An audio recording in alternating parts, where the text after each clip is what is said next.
piracy can take many forms, from simple theft to armed robbery and hijack for ransom. Each year, more and more incidents are reported.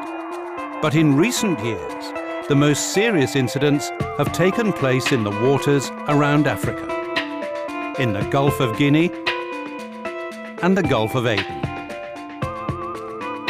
Somalia is on one of the world's main shipping routes, with over 20,000 vessels a year funneling through the Suez Canal, the Red Sea, the Arabian Sea and the Gulf of Aden. Presently ungoverned and with the longest coastline in Africa, Somalia has many easy hideouts, where pirates can hold captured vessels for several months. Across the continent, in West Africa, piracy attacks are increasing in the Gulf of Guinea. These attacks are very different to those originating in Somalia. The purpose of the Somali attack is to hijack the ship and hold the ship and the crew until a ransom is paid. In the Gulf of Guinea, you have a different kind of attack. If the vessel is a product tanker, then the pirates are usually after the cargo on board.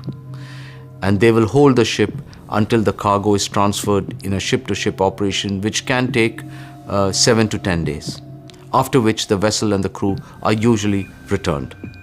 If the vessel is not a product tanker, then the purpose of the attack is usually to steal whatever they can from the ship.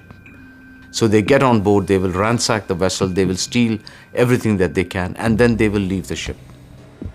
Traditionally, attacks in West Africa have taken place whilst vessels were at anchor.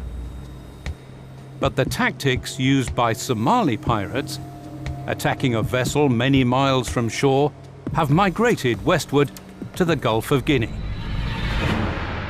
Whilst underway, most pirates will try to board the ship at the lowest point above the waterline, making it easier for them to climb on board.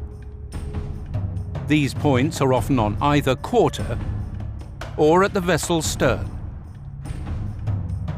The other significant weak point is the bridge, which can be the target for rocket-propelled grenades or small arms fire.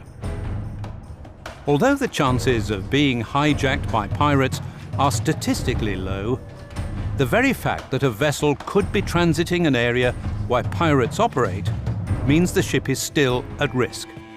For this reason, commercial vessels are advised to adopt the Best Management Practices, or BMP, put forward by the shipping industry and the combined naval forces.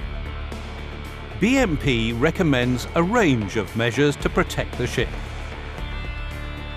Though designed to deter Somali piracy, most can be adapted for the world's other pirate zones.